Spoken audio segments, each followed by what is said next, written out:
Hai semua, hari ini kita akan masuk bab baru iaitu bab 4 dengan tajuk pembiakan.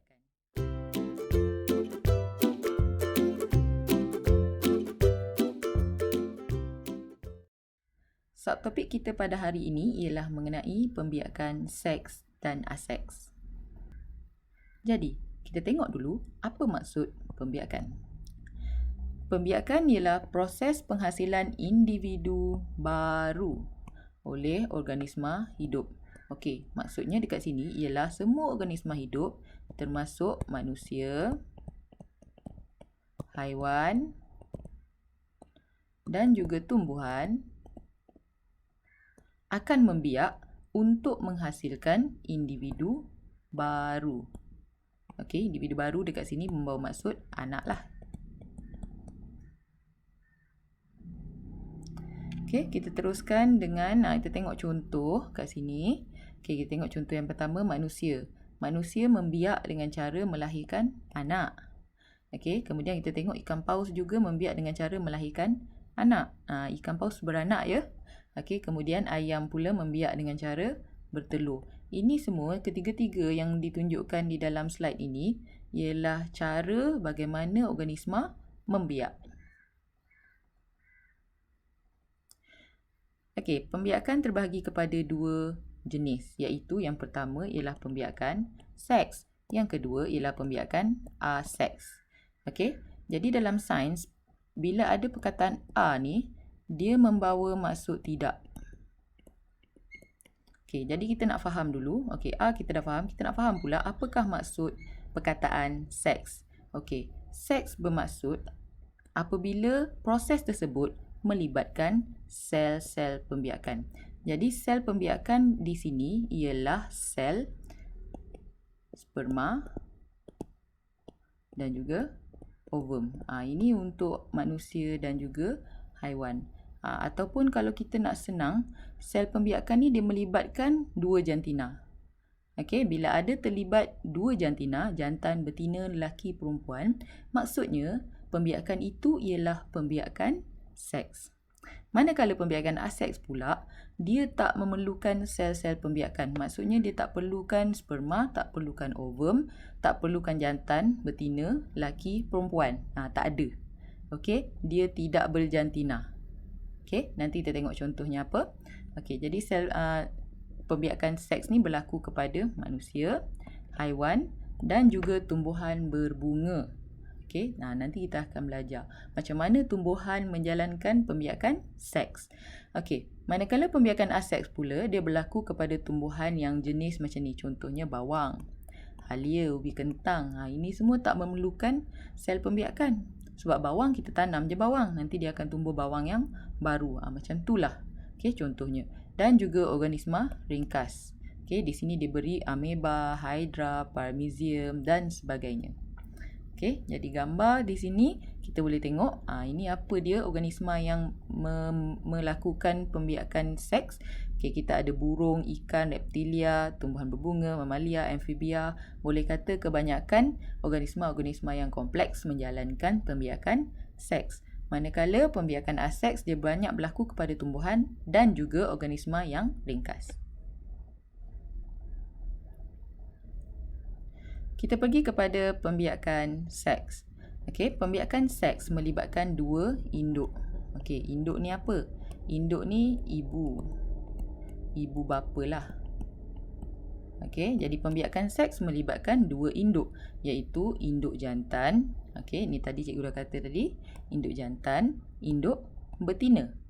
Okey, jantan dia akan membawa sel yang dinamakan sperma. Manakala betina, dia akan bawa sel betina yang dinamakan ovum.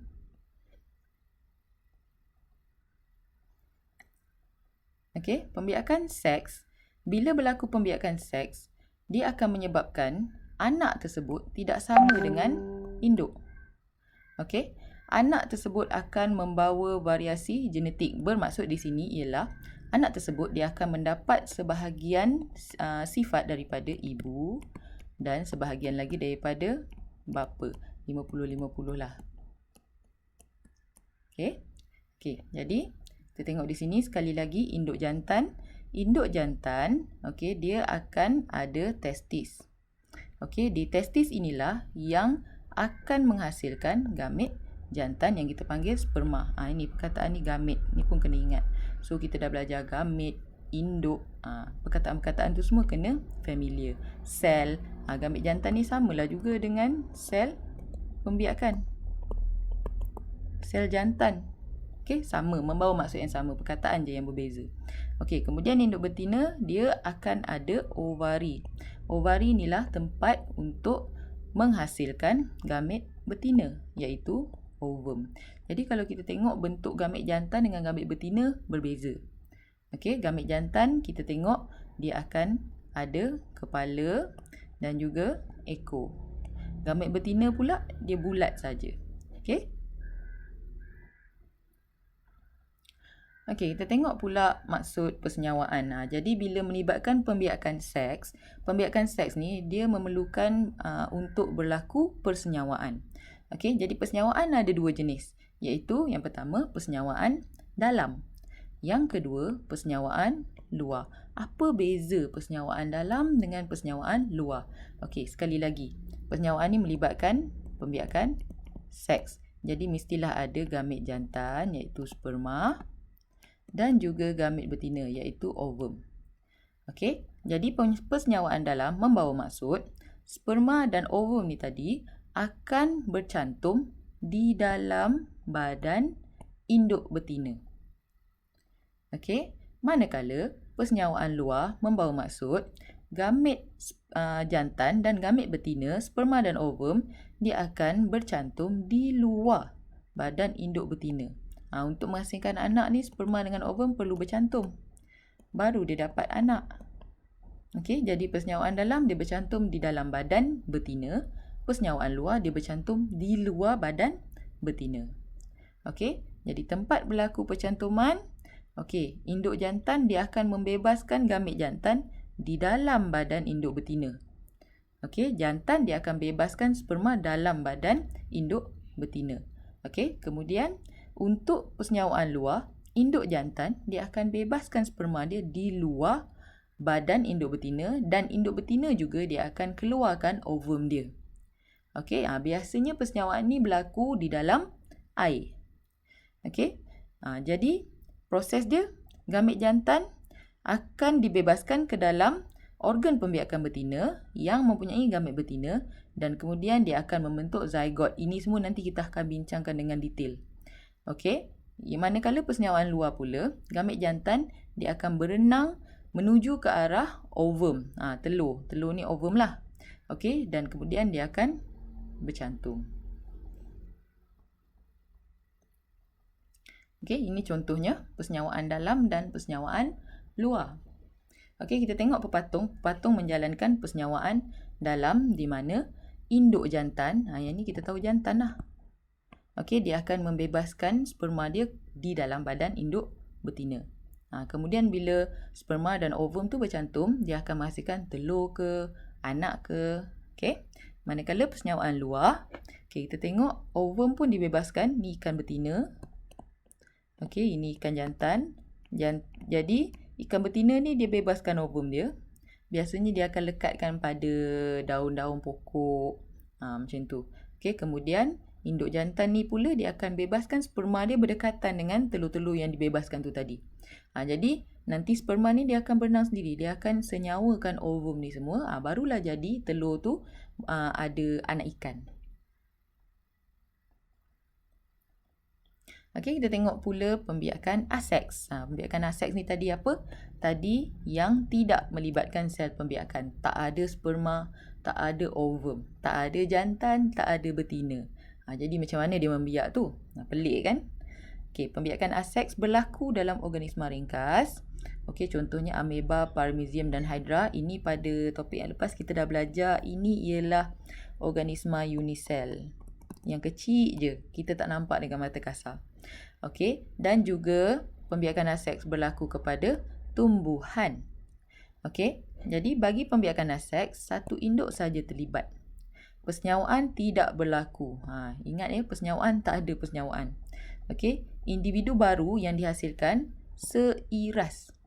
Tadi untuk pembiakan seks, individu baru yang dihasilkan, dia akan membawa maklumat 50% ibu, 50% ayah. Tapi untuk pembiakan aseks, dia tak ada 50%. Dia 100% macam induk dia. Okey, jadi itu menyebabkan variasi tidak wujud. Variasi ni maksudnya kepelbagaian. Maksudnya tak ada kepelbagaian lah. Semua sama je muka. Macam itulah ibaratnya. Okey, kita tengok pembiakan aseks. Banyak sebenarnya. Okey, banyak jenis. Okey, yang pertama belahan dedua.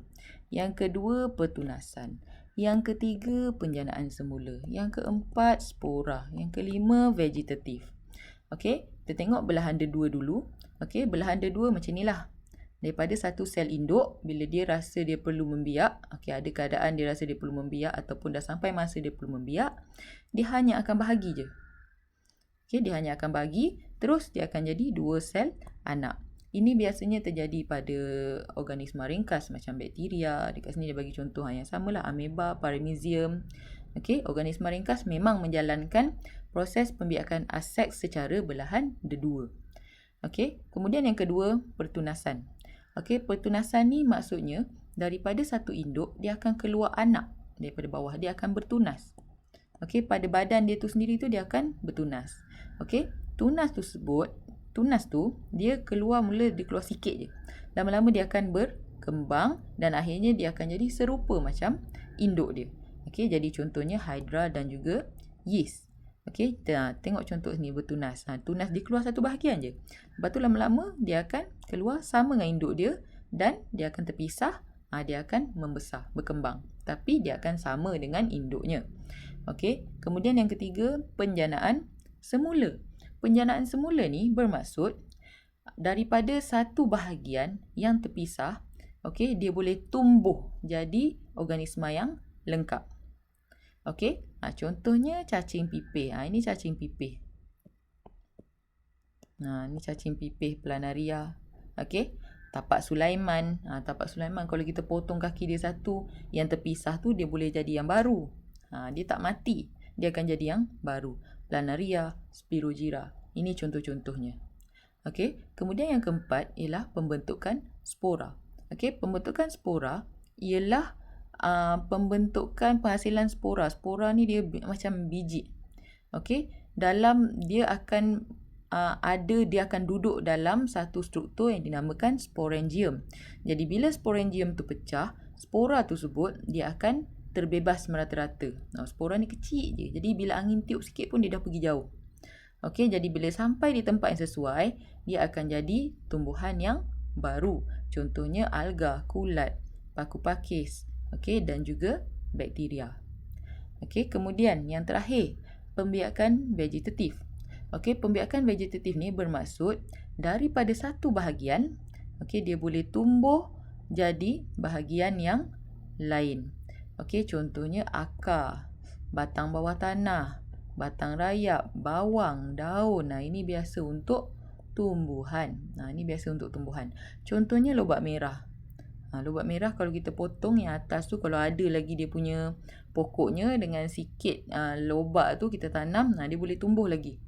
Jadi lobak merah yang baru. Okey. Kemudian strawberry, halia. Halia macam mana kita tanam? Ambil je halia yang kita beli kat kedai tu, letak kat tanah. Daripada halia yang satu sebiji kecil tu, dia boleh jadi banyak. Okey. Kemudian bawang dan juga daun. Okey.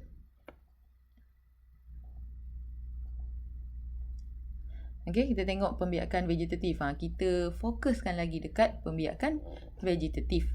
Okey, yang pertama akar. Okey, bahagian akar tumbuhan akan berkembang menjadi tumbuhan yang baru. Contohnya dekat sini dia bagi carrot. Okey, kemudian ubi. Ini ubi ni sebenarnya akar. Carrot pun sebenarnya akar. Jadi daripada akar tu dia boleh jadi yang baru. Yang kedua, bahagian batang. Bahagian batang ni maksudnya kita ambil je batang dia, kita cucukkan dekat tanah, lepas tu dia akan bertumbuh menjadi tumbuhan yang baru. Okey, bahagian batang ni pula dia ada jenis lagi. Dia ada batang bawah tanah. Kita cucuk, nanti keluar ubi dalam tanah. Ada juga yang batang rayap, jenis batang rayap, contohnya rumput. Batang dia merayap merata-rata. Sebab tu kalau kita cabut rumput tu, kita tengok dia punya batang dia tu dia akan bersambung daripada pokok ke pokok yang lain. Okey, dan juga bawang. Bawang ni dikira batang lah. Okey, batang. Jadi bila kita letakkan bawang dekat akar, nanti dia akan tumbuh. Okey, kemudian yang ketiga, vegetatif daripada daun. Okey, daripada daun dia boleh jadi tumbuhan yang baru. Contohnya pokok setawa.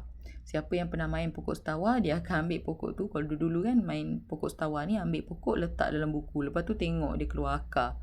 Macam tu lah. Okey, kemudian kita ada begonia. Begonia pun dia berkembang daripada daun. Okey, jadi kenapalah benda-benda hidup ni kena membiak kan? Okey, jadi apa kepentingan pembiakan? Okey, yang pertama, tujuannya ialah untuk menghasilkan individu baru. Okey, jadi bila individu baru dihasilkan, contohnya macam kalau dia tunjuk contoh dekat sini, ayam lah. Kalaulah ayam tu kita makan-makan, lepas tu ayam tu tak membiak, apa akan jadi? Lama-lama ayam akan habis.